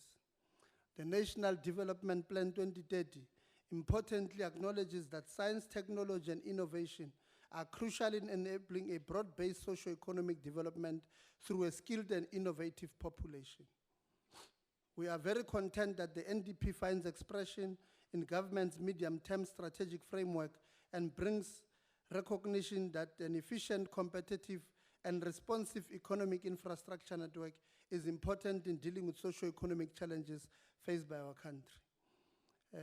House Chair, I will here focus on the importance of knowledge production in solving South Africa's economic challenges and in building a developmental state, and the contribution that science and technology plays in this regard. Most of the socio-economic challenges faced by our country emanates from the apartheid legacy that gave birth to the skewed industrial and economic policies. This has left many of our people without the much-needed human skills and technical capacities. Under the 1953 Bantu Education Act, teaching mathematics and science to black people was deemed unnecessary, and the post-apartheid government has, however, over the past 25 years, made serious strides in reversing and correcting the effects of this inhuman, brutal, barbaric, cruel, and horrible legacy. Through a coordinated and efficient national systems of innovation, the department aims to help South Africa achieve its national development priorities, being health and education. We also believe that science, technology, and innovations will play a pivotal role in reducing poverty, inequality, and unemployment, especially amongst the magnitude of young people in the country. The department has allocated over the medium term 23.8 billion rands, which is about 92.5% of the department's budget, to entities under the Department of Science and Technology. Moreover, about 3.9 billion rands over the medium term will be invested towards the production of new knowledge and the development and commercialization of technology. Government has done well in the past to invest in science, technology, and innovation, STI, which target to spend 1.5% of the country's GDP on STIs, and we call on the private sector to continue playing their part as they have been, but we also implore them to commit more of their funding and help government initiatives. On top of funding, we also encourage them to work together with government in shaping the country for a better future. We welcome the increase of about 192.6 million from 7.8 billion in the 18-19 financial year to about 8.1 billion in the 29-20 financial year, and to about 8.9 billion in the 21-22 financial year. We welcome this increased allocation in the face of government fiscal consolidation. This demonstrates the government's commitment on using STI as a progressive tool to redress our socio-economic challenges. Chairperson, this welcome increase in budget allocation is not a blind welcome, but an onus on us to yield conducive results. Over the last medium term, through NRF government-funded programs, we have been able to produce over 10,000 PhD graduates, and over 3,000 PhD students are currently receiving funding over the medium term. The department, through its entities, will fund about 9,300 PhD students, as we heard earlier. Equally impressive is the 32,400 number of postgraduate students who will receive funding over the medium term, and over 4.5 researchers who have received grant funding over the last medium term. With 4,500 researchers currently receiving grants, a further 4,500 will receive grants over the medium term. This demonstrates the department's commitment to strengthening research and innovation competencies and programs from the strategic foundation for scientific innovation. This is crucial, Chair, as production of new knowledge finds its way into various reputable and globally competitive scientific journals and other publications. Modula Stulo, this honorable House knows the importance of indigenous knowledge systems, as we've heard, and the need to invest in the industrial, health, and agricultural sectors. 616.3 million has already been allocated over the medium term in the bioinnovation technology. and a further 170.4 million over the same period allocated to National Intellectual Property Management Office. It is important to ensure that we do not only invest in the production of new knowledge, but we also protect such new knowledge. Intellectual property rights have a great potential for attracting new investments and building of new manufacturing industries, a role that the developmental state must play to advance its socio-economic objectives as articulated in the Ready to Govern document. It is important to protect and develop indigenous knowledge systems, and the Council for Scientific and Industrial Research has already embarked on a number of initiatives aimed at scientific and industrial development of indigenous knowledge with a commercial viability. Through scientific innovation and patent rights, indigenous communities can be afforded an opportunity to commercialize their knowledge, and this will bear positive socio-economic spin-offs for the country and improve rural livelihoods. It is for this reason, Chair, that legislation that speaks to protection and promotion of indigenous knowledge systems becomes very crucial. I think at this moment, I think I must first thank all these opposition parties that really understand the role of opposition. The role of opposition is not to, yeah, it's okay. It's not to contest every other. Honourable members. It's not to disagree with Honourable everything. members, order. Order, honourable members.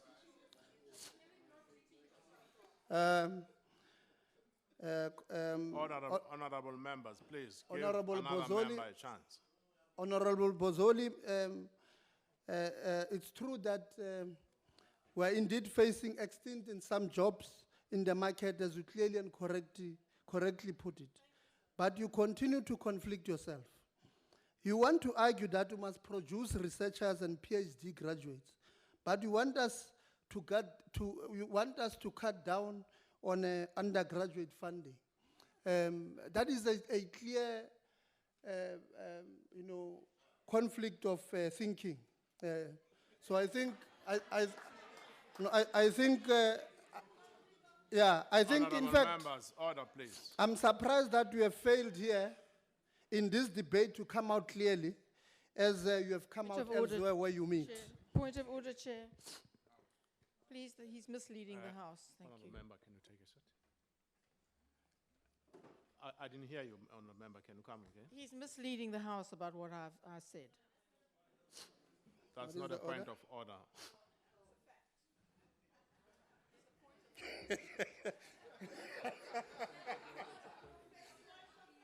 It's you're actually entrusting your own opinions. It's not. It's therefore not a point of order, Honourable Member. Thank you very much.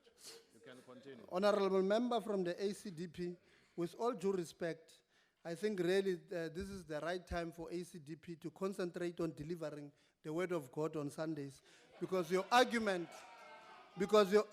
on mathematics and science being compulsory is really outdated and shows high level of lazy thinking, really lazy thinking. I think the committee will host a colloquium on the fourth industrial revolution, and I think if you attend, you'll have an understanding and appreciation of what is this thing called the fourth industrial revolution, because I don't think you really, at least we know. I think,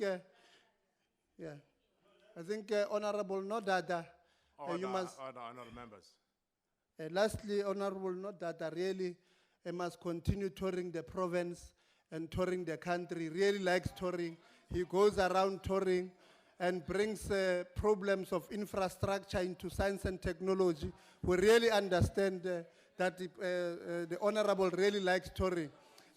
Honourable members, please, Honourable members, please reduce your interjections. Continue, Honourable members. Honourable, note that makes very nice points, but I think in the wrong subcommittee, in the wrong committee. And I think the Committee of Tourism, Travel and Tourism really needs his inputs. I think lastly, let's really congratulate, today we can congratulate Bafana for making us proud last week, Saturday. It was that collective effort that we needed. Indeed, it says that unity, kopano ke matla, and we hope that we'll work together moving forward in supporting these departments and making sure that we're able to create better jobs for tomorrow. Thank you very much. Thank you, Honourable Member. It's an opportunity for the Honourable, the Minister of Higher Education, Science and Technology. Order, Honourable Members. Thank you very much, Honourable Chairperson and Honourable Members. I wish to thank the ANC to begin with and all the other parties that supported this budget. And we seem to be at one that we need to do all we can to lobby for more funding, given the importance of what this department is doing for our country. And we've also noted all the constructive suggestions that have been made, which we will continue to engage around. I also just want to correct a few things as I close. First, it's not true that we do not fund genetics. We do fund genetics as the Department of Science and Technology. And also, I think, Honourable Pozoli, really, you can criticize the President, you have a right to do so. But to say the President doesn't understand the Fourth Industrial Revolution is frankly just out of place. I don't know where the Honourable Member lives. Honourable You know? Minister, can you just Can I just explain? It what was are you last raising year. on, Honourable Member? I asked the Deputy President what the Fourth Industrial Revolution was, and he didn't know. Honourable Member. Down. Just hold, Honourable President, Honourable Minister. Honourable Member Pozzoli, I'd really appreciate if you could follow the rules. But you know the rules. These are your rules. Honourable Minister, you can continue. Thank you, Chair. On active pharmaceutical ingredients, I want to say that as the department, we've established a cluster to build local manufacturing capabilities on pharmaceuticals. That involves a number of universities, including UKZN, University of Pretoria, UCT, CSIR, including some black pharmaceutical companies. So that we've abandoned the issue of a state-owned entity is actually wrong and incorrect, because this lays a basis for us to actually achieve that. Honourable Paulson, you know, I can see that you stand up here, you are trying to enter into an issue of the CEO, the former CEO of the Technology Information Agency. I don't know how to say this in English. NgesiZulu, musungena indaba ongazazi. It's the boards that deal with CEOs, and the CEO has lodged a complaint, and I am dealing with it with the minister. Wothula uvala umlomo uma uyilunga elihloniphekile ungavumi ukuhamba uhletshelwe emakhoneni bese ubuye uzokhuluma indaba ongazazi la esidlangalaleni. Your time is up. Thank you very much.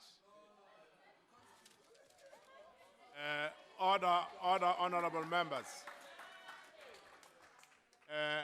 Can I take this opportunity to make you aware that there will be a plenary sitting tomorrow morning at 9 a.m. at the NA. And that have concluded the debate, and the business of the mini plenary session is concluded. So we will now rise. Thank you very much.